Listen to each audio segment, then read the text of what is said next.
$2 million lawsuit over a $1,600 seller disclosure lie? Say what? So buckle up for the shocking real-world danger home sellers face every day. Learn this, or you could be one checkbox away from financial ruin. I'm going to teach you about disclosure, the dangers, the insanity from the courts, and things realtors don't even know. When it's all said and done, should you fill out a property disclosure? Should you buy a property without a disclosure? Can you sell your home without a disclosure? What's in a seller's disclosure? Why are property disclosures important? When and where is disclosure required? Disclosing past inspections and repairs. Why realtors require property disclosure. On the surface, a seller's disclosure sounds wonderful, but what no one's talking about is the diabolical dark side. It will make you think twice before putting anything in writing. Stick around till the end and I'll give you access to the insider secret that can help you avoid this ticking time bomb. The seller's disclosure form is completed by the homeowner and is provided as an attachment to the base contract, and it's now part of the overall real estate contract, which is a legal and binding document. Depending on where you are in the country, a seller's disclosure can be called a property disclosure, a disclosure statement, an information disclosure, a statement of disclosure. You get the idea. This is an important document cram-packed with enlightenment, and buyers want to know it all. Online listings and property walkthroughs, they provide a buyer a reasonable overview about the home, but the valuable content the buyer really wants to know is contained within the seller's disclosure. What does a seller's disclosure include? Well, for decades, the seller's disclosure or information disclosure statement has been revised, modified, updated, and improved by local real estate boards to reflect virtually every aspect of a property. Things like property age, current ownership duration, soil and boundary issues, information on the roof, insect infestation, structural conditions, room additions, plumbing, HVAC, electrical, other hazardous conditions, information on homeowners association, past damage and repair history, additional permitted or unpermitted work that had been done.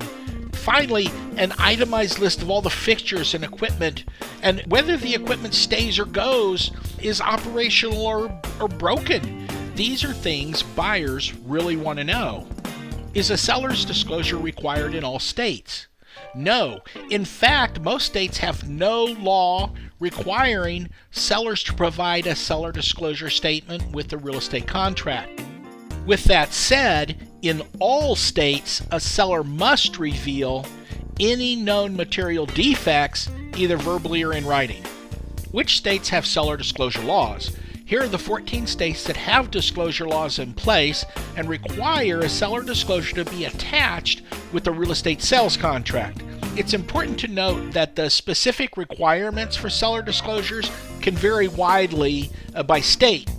If you're a seller in a state that requires seller disclosures, it's important to carefully review the specific requirements and to provide accurate and complete information to buyers. Failing to disclose known defects or other important information can have severe legal consequences. What am I required to disclose about my home? In states with seller disclosure laws, you'll typically be required to complete a disclosure statement that includes information about the condition of the property, any known defects or hazards, and any other relevant information. Even in states without seller disclosure laws, you may still be required to disclose certain information to the buyer. For example, you may be required to disclose material defects or known hazards that can affect the value or safety of the property. Material defects are significant problems with the property that could affect its value and inhabitability, and may include issues such as structural defects, major repairs that are needed, or environmental hazards. Known hazards are any conditions on the property that could pose a risk to the health or safety of an occupant, such as lead-based paint, asbestos, or radon gas. If the home has an undisclosed material defect and it can be proven that the seller concealed that information, then a buyer has a fraud by silence or a fraudulent non-disclosure claim, this becomes an easy lawsuit to prevail with damages. This is true in all states. So in states that do not require an attached seller's disclosure, you can still protect yourself. Make sure you have proof you've informed the buyer of any and all known material defects. Do I have to disclose past problems with my house if it's been repaired? I get this question a lot, and the answer is yes. Any previous repairs must be disclosed, but this is not a bad thing. In fact, buyers are happy to hear problems have been corrected. If you hire the work done, be sure to keep the receipts. Does the seller have to disclose previous inspections? Well, yes. Any inspection the owner possesses is required by law to become part of disclosure in all states. The receipt of an inspection report is considered constructive notice. Any owner who conceals this information is at risk of liability. Terrible inspection reports are the number one reason buyers walk away from real estate deals. Do not let this happen to you. Watch my video on 11 painful inspection pitfalls. This will help you avoid the mistakes almost every home seller makes. Nipping this nightmare in the bud could save you thousands upon thousands of dollars. This is information worth knowing. I'll be sure to add a card at the end. You might wonder why real estate disclosures are important. Well, in a nutshell, disclosure statements offer a wealth of valuable information and should always be included as an integral component to every residential real estate sales contract, but it can also be a double-edged sword. There's no room for haphazardness when completing disclosure forms. The information provided is going to be relied on by the buyer. More on Reliance later. The disclosure is the key to enlightenment for a buyer and a potential one-way ticket to Hades for the seller. Stick around, you're not going to want to miss this. The comprehensive nature provides an information overview on everything from the last HVAC maintenance date and when the last roof replacement occurred to what appliances stay with the home and whether or not the basement leaks, and everything in between. It also provides a clear and concise roadmap about what stays with the home and what leaves with the owner. Why are property disclosures required by the real estate community? Well, did you ever wonder why most real estate brokers require a seller's disclosure be completed? Not all states require formal written seller disclosure statements, but they should. In fact, many real estate board forms stipulate that if there is no seller's disclosure attached, the contract is not valid. Without a properly completed disclosure statement, drafting clear and concise contract terms would be infinitely more complicated. Without question, the omission of a disclosure statement would foster significant confusion and conflict between the buyer and the seller. In actuality, it does not only provide a great benefit of clarity and structure to the transaction for both the buyer and the owner, but also the real estate community wins as well.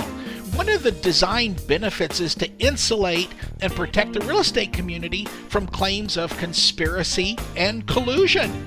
This is a good thing for realtors. Realtors require an information disclosure statement for this reason.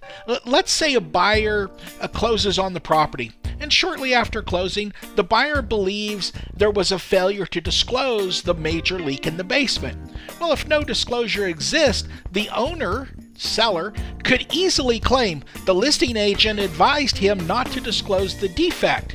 So now the agent gets sued as a co-conspirator in collusion with the owner. This is one of the main reasons the real estate community requires a property disclosure be attached.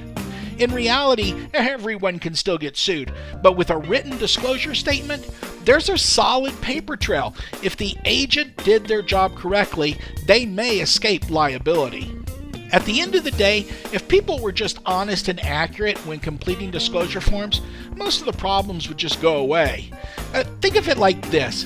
If we stay on the white line and never waver into the gray, we can never get in trouble telling the truth. Unfortunately, when people step into the gray, it almost always leads into the black. When owners are dishonest, this is where things get ugly. Stick around and you'll be surprised just how ugly these things can get. The agent community does not want to get sued and should always require an attached disclosure as an integral part of the contract. It protects the agents, brokers, and honest sellers. As great as disclosures are for all parties, there is one person who can really get the short end of the stick.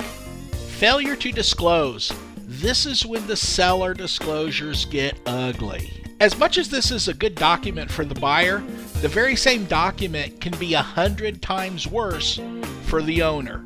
Now granted, property disclosures have been around a long time as an integral part of real estate contracts, and there's a good reason. But did you know that prior to completing a disclosure statement, you may have no liability exposure?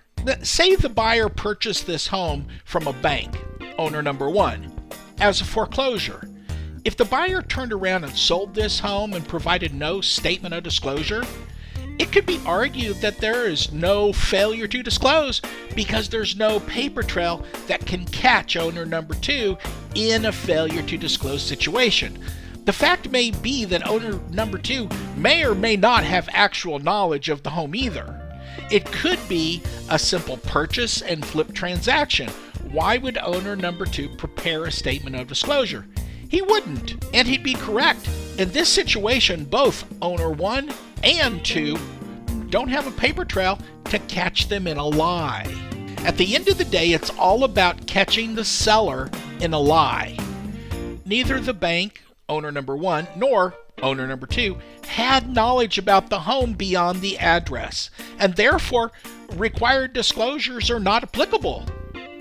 If the owner number one or owner number two have knowledge about the condition that can be proven in court, then it could be a huge mistake to conceal that knowledge. This is how the banking industry sells homes every day. They claim no knowledge. Now, concealing knowledge of material defects is a crime, and unfortunately, people lie every day. What's worse is that they get away with it to the detriment of others.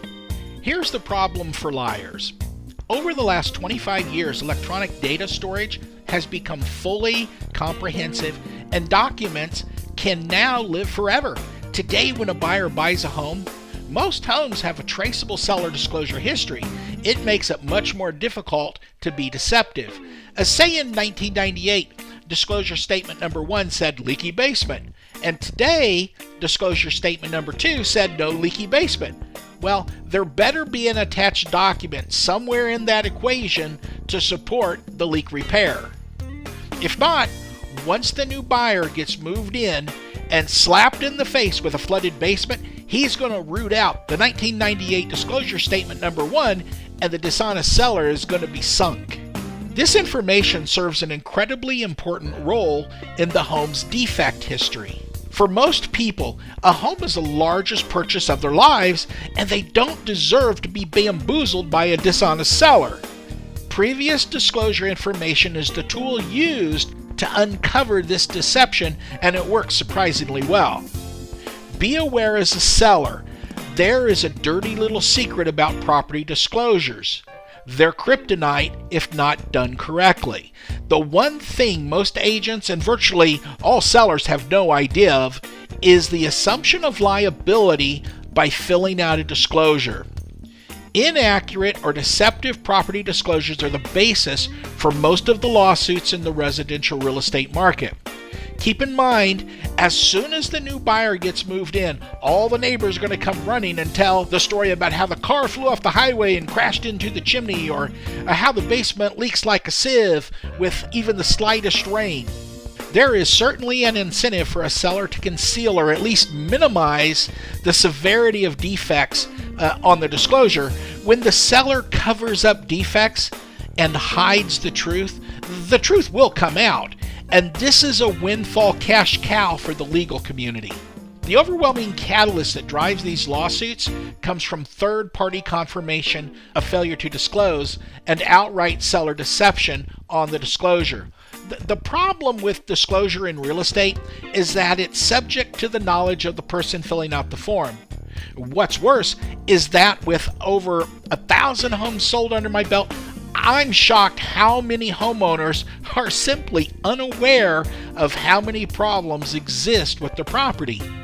I must acknowledge that I find it hard to believe how many sellers are totally oblivious to the many property defects.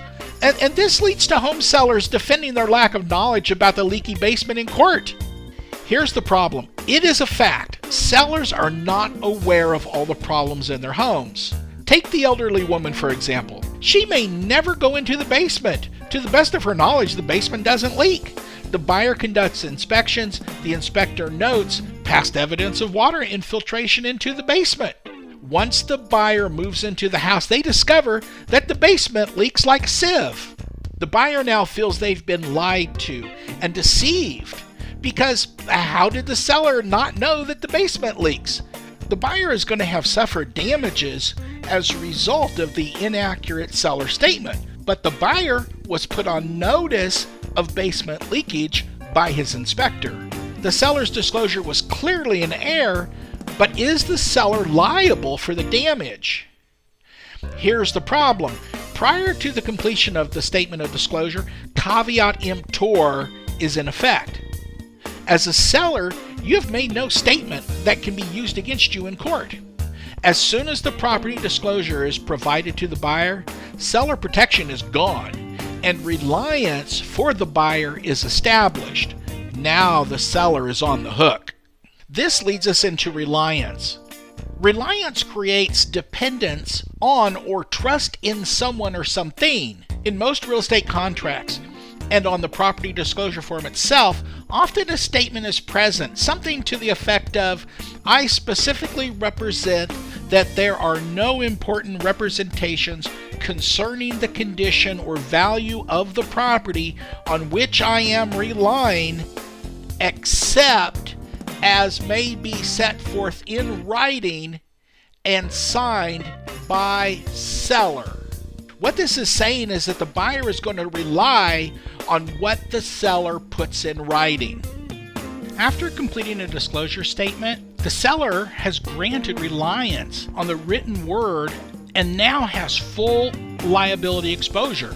How this innocent and helpful document can quickly spin into a real-life legal nightmare for both the seller and the agent. This will make your head explode. The U.S. Supreme Court case McClellan versus Tobin in 1942 found the seller in this case not guilty because the buyer testified that he didn't believe the disclosures provided by the seller to be true, which the court concluded put the buyer on notice.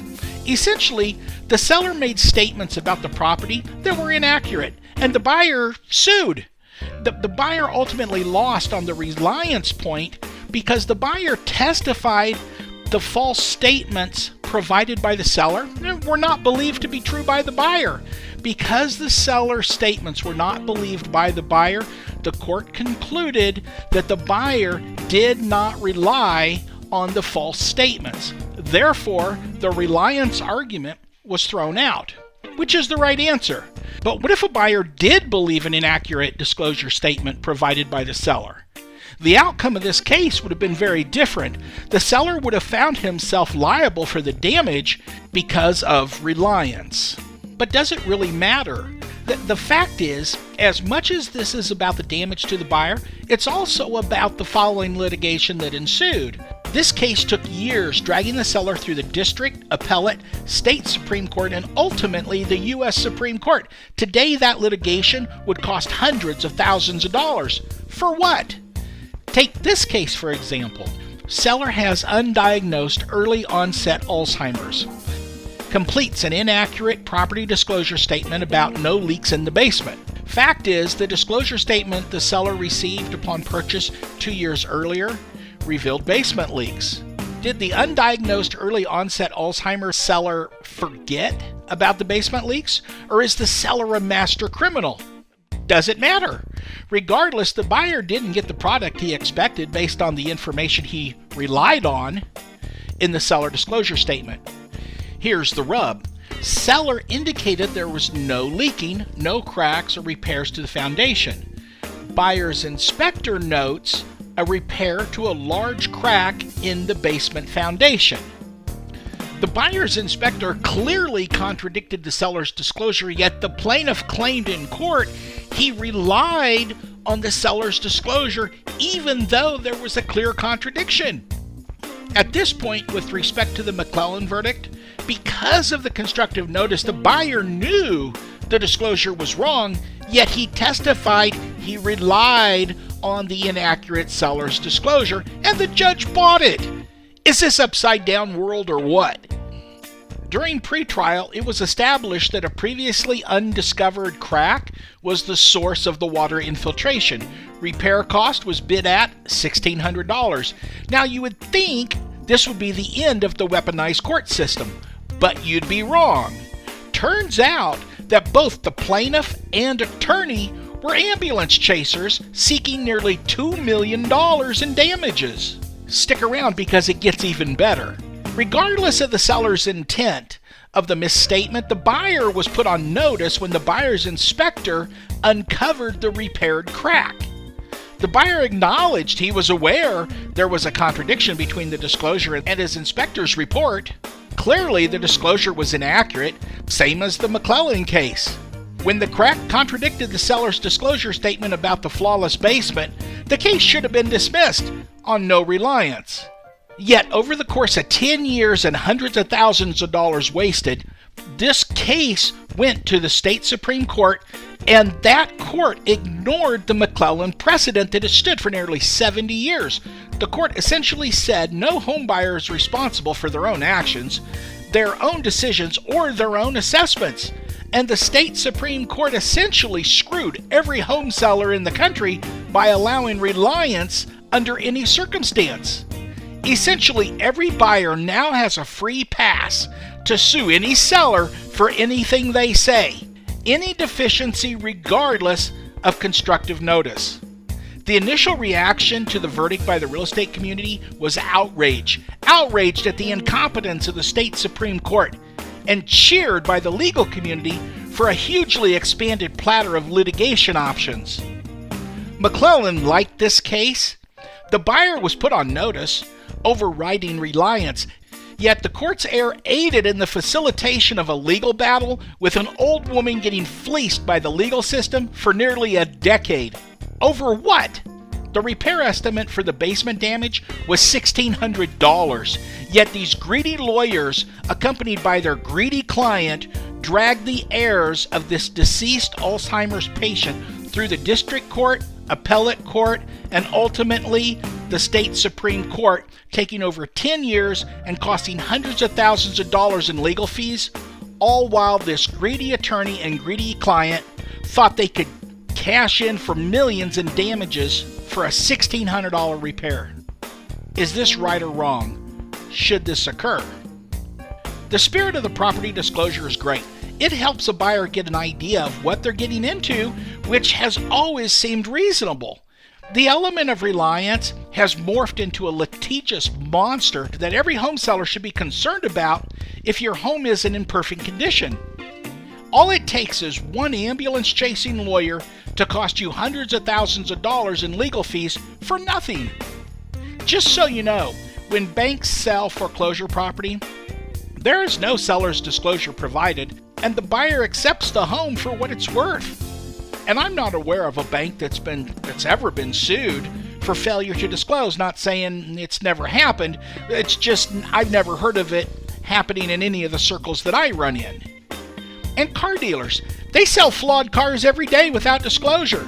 They employ buyer beware, which leads us into the next point, caveat emptor.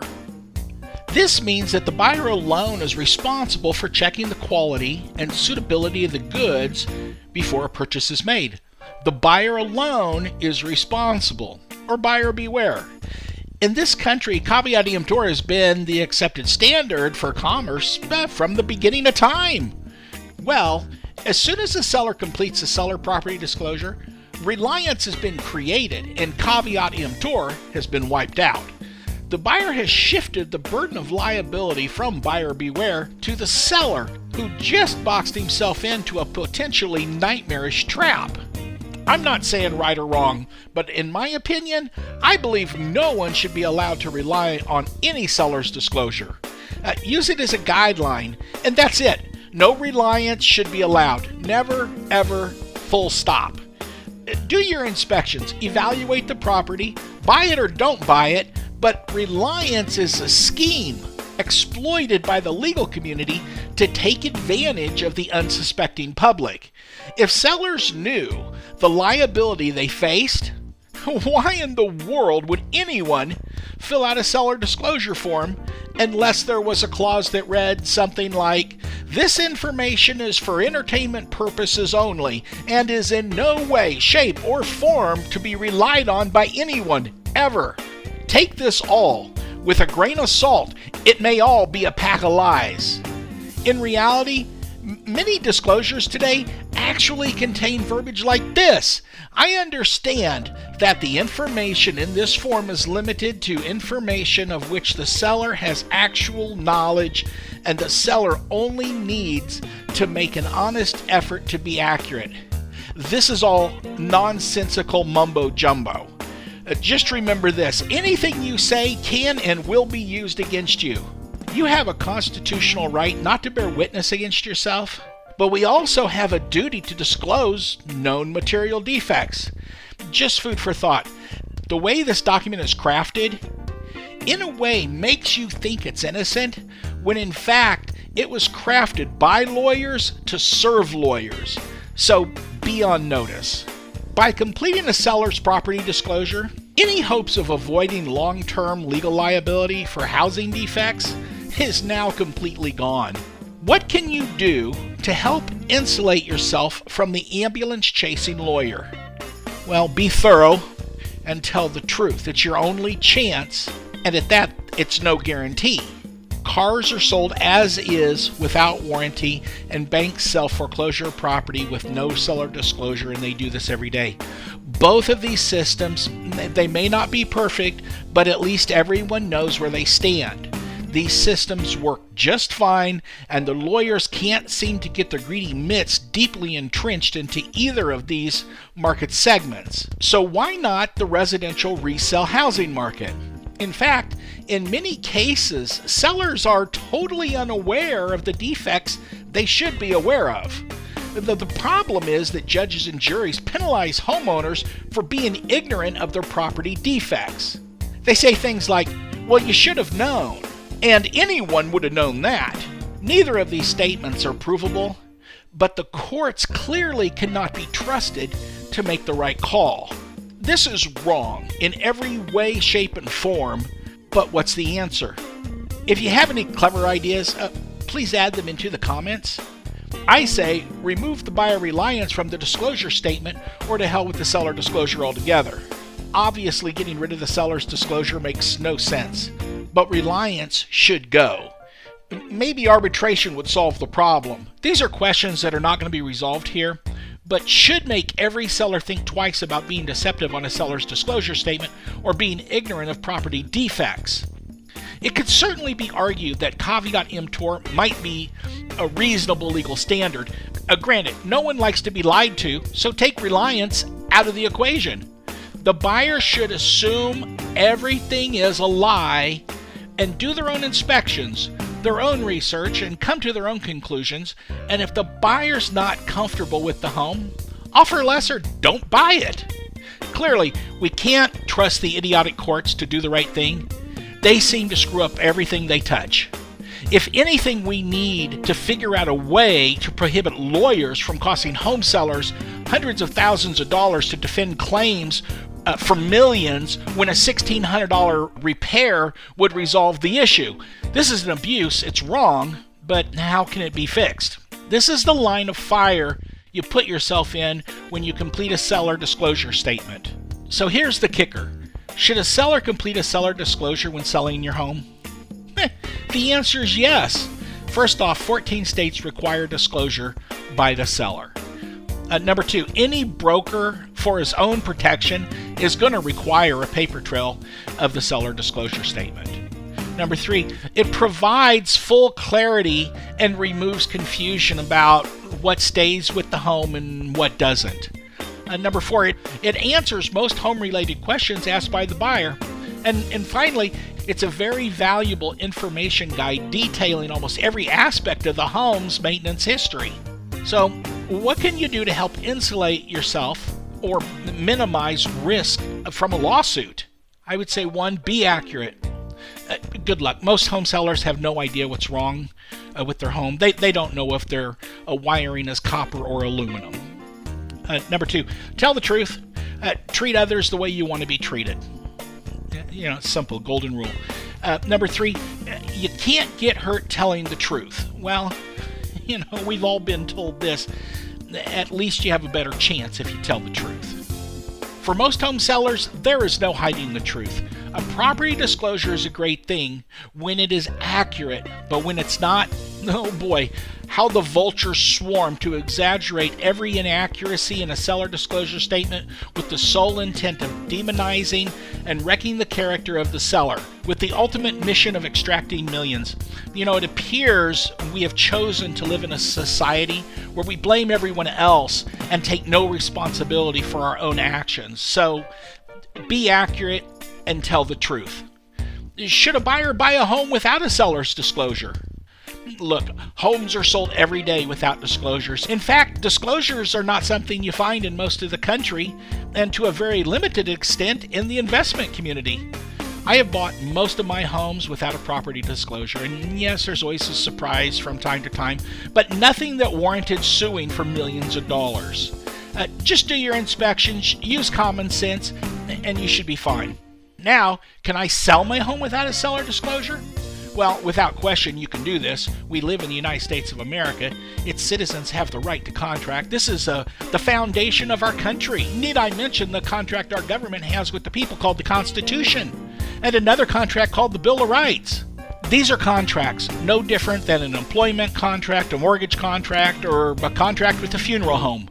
Contracts are contracts, and as long as the contracted agreement is not illegal, no court shall intervene. But trusting the courts may not be the best option. If you're in a state that does not require one, you can strike the seller disclosure requirement from the contract. Indeed, you can. As long as all parties agree, you are good to go. If there is no state law that says it's required and somebody tells you it's required by law, it's simply not true. Now, should you? Well, that's up for debate. Should you find yourself at a crossroads, consult an attorney. In my opinion, you should seek legal advice to answer this question. Now, the bottom line, with a background in home building, developing, investing, flipping, and a realtor with over 1,000 sold homes under my belt, I've seen almost everything in real estate a few times. In almost all cases, completing a seller disclosure is fine. It's truly a valuable piece of information and a win-win for all parties. The likelihood of a lawsuit developing is slim to none, but on the slim chance you do get ensnared, you will regret ever allowing a buyer to rely on your written word. Bottom line, if you're going to complete a seller disclosure statement, be honest, complete, and accurate, and hope you didn't miss anything. Always remember, you'll never get in trouble telling the truth. Maybe. Keep this in mind. I'm not a lawyer, and this information is not legal advice. Should you find yourself at this crossroads, consult an attorney with experience in real estate law. Also, if you feel like this video has been helpful to you, please take half a second and let me know with a like. It lets me know that you found value and that my efforts are making a difference. If you do that for me, I'd really appreciate it, so thank you for that. And be sure to check out my video, 11 Painful Inspection Pitfalls. Also, you gotta see insider secrets to pricing your home to sell fast and for top dollar. You'll learn a shocking fact about a nasty deception run by realtors against their clients. Thanks for the like, and I will see you on the flip side.